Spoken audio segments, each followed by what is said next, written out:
আল্লাহ রাব্বুল আলামিনের নবী কোনো এক যুদ্ধের সরঞ্জাম করছিলেন, কোনো এক যুদ্ধের জন্য সাহাবাদেরকে ডাকছিলেন আর বলছিলেন, আমরা কাফের মুশরিকদের সঙ্গে এমন একটা যুদ্ধের সম্মুখীন হতে যাচ্ছি যেখানে আমাদের ব্যয়বহুল রয়েছে, যেখানে আমাদের অর্থের প্রয়োজন রয়েছে, যেখানে আমাদের বিভিন্ন ধরনের অর্থের প্রয়োজন হবে, বিভিন্ন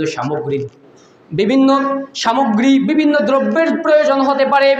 অতএব তোমাদের যার কাছে যা কিছু রয়েছে তোমরা তাই নিয়ে আমার এখানে উপস্থিত হও, তোমরা আমার এখানে দান করো, আমরা যুদ্ধের জন্য প্রস্তুতি গ্রহণ করব। আল্লাহ রাব্বুল আলামিনের নবীর কাছে এক এক করে সাহাবীরা দান সদকা নিয়ে আসতেছেন। এমন সময় উসমান রাদিয়াল্লাহু তাআলা আনহু তার দান নিয়ে আল্লাহর নবীর সামনে উপস্থিত হয়ে গেলেন। রাসূল সাল্লাল্লাহু আলাইহি সাল্লাম বললেন, উসমান তুমি এই যুদ্ধের জন্য কি দান করতে এসেছো, কি নিয়ে এসেছো?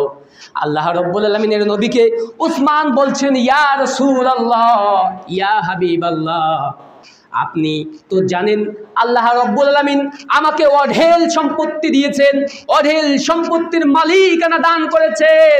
আমি আল্লাহ রাব্বুল আলামিনের এই অঢেল সম্পত্তির থেকে এই যুদ্ধের জন্য তৃতীয় অংশ দান করে দিলাম। 1/3 অংশ অর্থাৎ আমার সম্পদের 3 ভাগের 1 ভাগ আমি আল্লাহর পথে দান করলাম। বলুন সুবহানাল্লাহ। এই হাদিসটা হচ্ছে প্রকাশ্য দান আপনি করতে পারেন, আর এই প্রকাশ্য দানটা এমনভাবে করানো উচিত যে আমার দেখে আরেকজন আরও বেশি উদ্বুদ্ধ হবে, সে আমার থেকেও বেশি দান করার চেষ্টা করবে। ফলে মাদ্রাসার কাজ কমপ্লিট হবে, ফলে মসজিদের কাজ কমপ্লিট হবে, ফলে জনগণের কল্যাণমূলক যে একটা কাজ হচ্ছে এটা কমপ্লিট হওয়ার সম্ভাবনা রয়েছে। এরপর হযরত ওমর রাদিয়াল্লাহু তাআলা আনহু উনি ওনার দান নিয়ে রাসূলুল্লাহর সামনে উপস্থিত হয়ে গেলেন।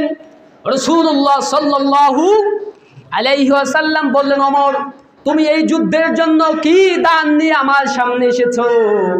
আল্লাহ রাসূল সাল্লাল্লাহু আলাইহি সাল্লামকে ওমর রাদিয়াল্লাহু তাআলা আনহু বলছেন, আল্লাহর নবী আমাকে আল্লাহ রাব্বুল আলামিন অনেক সম্পত্তি দান করেছেন, যেই সম্পত্তি আল্লাহ রাব্বুল আলামিন আমাকে দান করেছেন আমি ওমর রাদিয়াল্লাহু আনহু ওই সম্পত্তির থেকে অর্ধেক সম্পত্তি এই যুদ্ধের জন্য দান করলাম। সুবহানাল্লাহ। আপনার আমার অবস্থা কি হতে পারে?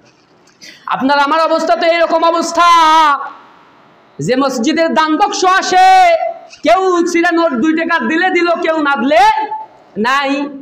আর হতভাগা মুসলমান দানের কৌটা সামন দিয়ে যায়, হাত দিয়ে সরাই দেয়, হাত দিয়ে আরেকজনকে দেই, তুমি দাও, আমি তো হচ্ছি ফেরেশতা, আমি তো নিষ্পাপ, আমি তো জান্নাতের সার্টিফিকেট পেয়ে গেছি, আমার আবার দানের কি প্রয়োজন?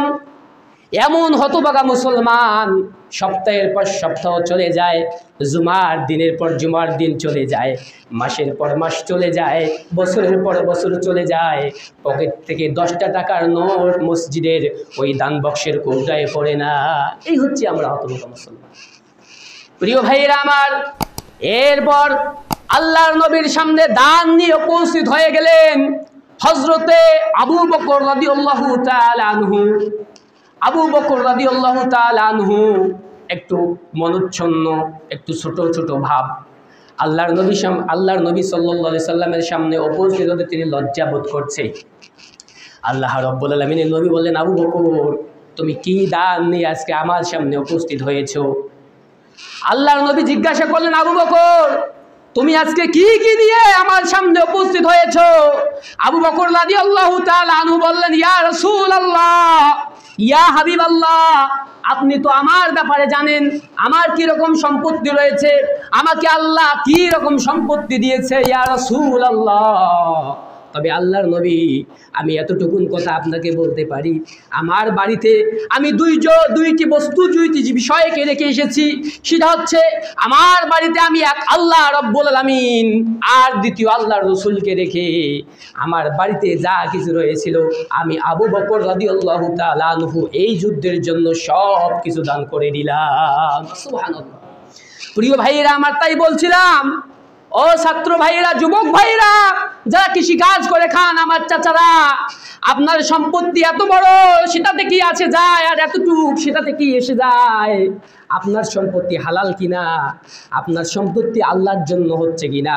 ওসমান তো অনেক দিয়েছিলেন, এরপর ওমর রাদিয়াল্লাহু তাআলা আনহু তো অনেক দিয়েছিলেন, অনেক অনেক অসংখ্য সম্পত্তি দিয়েছিলেন, কিন্তু আবু বকর রাদিয়াল্লাহু তাআলা আনহু ছিলেন কম, সেখান থেকে সবটুকুই আল্লাহর পথে দান করেছেন। বলুন তো আল্লাহর কাছে সর্বোত্তম ব্যক্তি কোন ব্যক্তি? আবু বকর। আল্লাহর এই আবু বকরের দান আল্লাহ রাব্বুল আলামিন এমনভাবে কবুল করলেন, আল্লাহ তাআলা খুশি হয়ে গেলেন তার এই দানের বিষয়ে দেখে। বলুন সুবহানাল্লাহ।